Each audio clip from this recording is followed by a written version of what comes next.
Hai semua, selamat datang di channel YouTube saya bersama saya sendiri, Fatia Konita.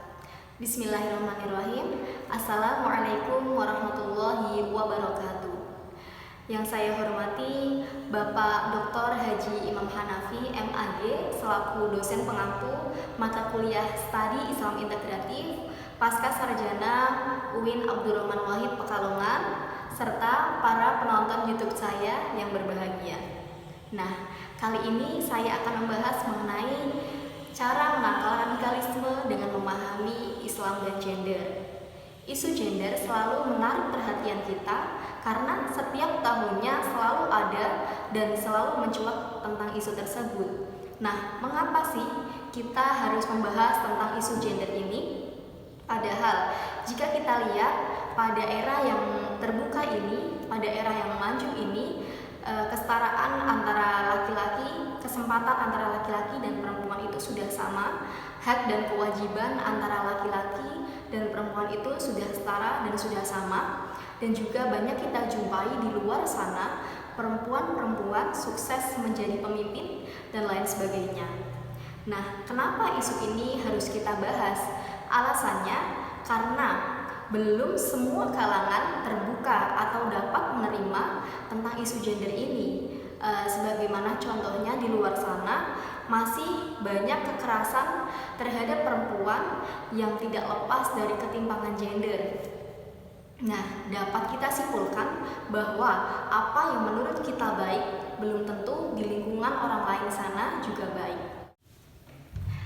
Baik, sebelum kita membahas mengenai kesetaraan gender dalam perspektif Islam, sebaiknya kita harus mengetahui terlebih dahulu apa sih gender. Nah, gender adalah perbedaan antara laki-laki dan perempuan yang dilihat dari segi nilai dan tingkah laku. Jadi bukan perbedaan dari jenis kelamin ya. Nah, gender merupakan sifat atau identitas yang melekat pada laki-laki atau perempuan. Biasanya sifat yang identik melekat pada laki-laki diistilahkan dengan sifat maskulin, sedangkan sifat yang identik dengan perempuan diistilahkan dengan sifat feminim. Nah, kedua sifat ini bisa saling dipertukarkan tergantung kondisi sosial, karena gender ini bisa terbentuk oleh konstruksi sosial, aspek budaya, dan psikologis seseorang, sehingga dapat menyebabkan sifat gender ini bisa saling dipertukarkan. Nah, bisa kita lihat pada zaman sekarang ini, emansipasi wanita banyak di luar sana perempuan-perempuan yang biasa melakukan pekerjaan atau bisa melakukan pekerjaan yang biasanya dilakukan oleh laki-laki atau sebaliknya. Lalu, bagaimana sih Islam menanggapi tentang isu kesetaraan gender ini? Baik, dalam Islam telah dibahas pada Quran Al-Hujurat ayat 13 yang berbunyi, A'udzu billahi minasyaitonir rajim. Bismillahirrahmanirrahim. Ya ayyuhan nasu inna khalaqnakum min dzakarin wa unsa wa ja'alnakum qabaila lita'arafu. Inna akramakum 'indallahi atqakum. Innallaha 'alimun khabir. Yang artinya, wahai manusia, sungguh kami telah menciptakan kamu dari seorang laki-laki dan perempuan. Kemudian kami jadikan kamu berbangsa-bangsa dan bersuku-suku agar kamu saling mengenal. Sesungguhnya yang paling mulia di antara kamu di sisi Allah Subhanahu wa Ta'ala ialah orang yang paling bertakwa. Sungguh Allah Maha Mengetahui, Maha Teliti. Nah, secara tekstual, ayat ini membahas perihal antara laki-laki dan perempuan itu diciptakan untuk saling mengenal atau lita'arafu, dan perbedaan yang mendasar antara laki-laki dan perempuan dilihat dari segi ketakwaannya kepada Allah Subhanahu wa Ta'ala. Jadi dapat disimpulkan bahwa dalam agama Islam tidak pernah sekalipun membeda-bedakan antara laki-laki dan perempuan. Dan perbedaan yang dilihat antara laki-laki dan perempuan yakni hanya dilihat dari segi ketakwaannya kepada Allah Subhanahu wa taala. Nah, apa sih tujuannya? Kenapa kita harus menyuarakan kesetaraan gender ini? Yang pertama, agar segala kasus yang terjadi pada laki-laki atau perempuan yang mengatasnamakan gender atau berbasis gender dapat lenyap dan terkikis seiring berjalannya waktu. Kemudian yang kedua, untuk membangun kepercayaan diri pada perempuan khususnya di Indonesia ini agar mereka membangun potensi yang ada dalam dirinya.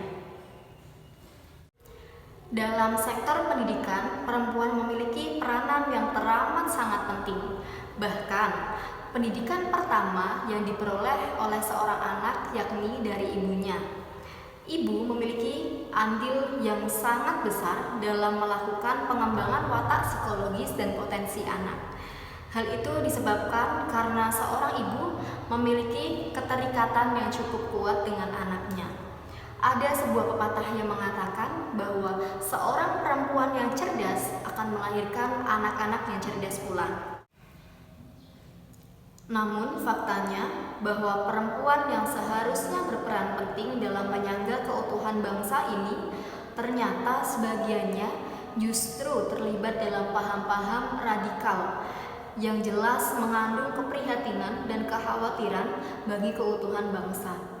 Banyak perempuan di luar sana yang ikut dalam aksi terorisme seperti contohnya bom bunuh diri dan lain sebagainya.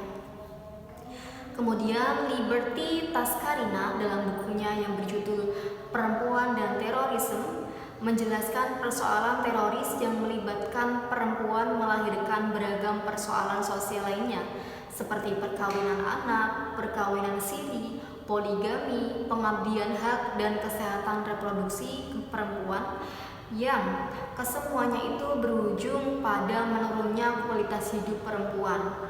Dan menurunnya kualitas hidup perempuan berarti pula menurunnya kualitas hidup suatu bangsa. Nah, bila kita analisis mengapa perempuan mau terlibat dalam paham gerakan radikalisme tersebut, paling tidak ada 3 hal yang mendasari atau melatar belakanginya. Yang pertama, rendahnya tingkat literasi yang menyebabkan sebagian perempuan terbelenggu dalam pemahaman yang bias gender. Yang kedua, tingkat pemahaman keagamaan sebagian perempuan juga sangat dangkal sehingga mudah menerima doktrin yang keliru terkait dengan konsep ketaatan, jihad, kafir, tauhid, khalifah, negara Islam, dan seterusnya. Kemudian yang ketiga, rasa tersingkirkan dari kelompok sebagian perempuan membuat sebagian perempuan yang lain tidak punya banyak pilihan dalam hidup sehingga pilihan menjadi teroris merupakan pilihan satu-satunya. Nah, ada beberapa hal yang dapat dilakukan agar melindungi dan menyelamatkan kaum perempuan dari paham radikal tersebut. Yang pertama, perlu adanya penggelakan literasi, kesadaran agar mereka tidak mudah terpengaruh oleh doktrin-doktrin, ideologi, dan radikalisme dalam suatu agama.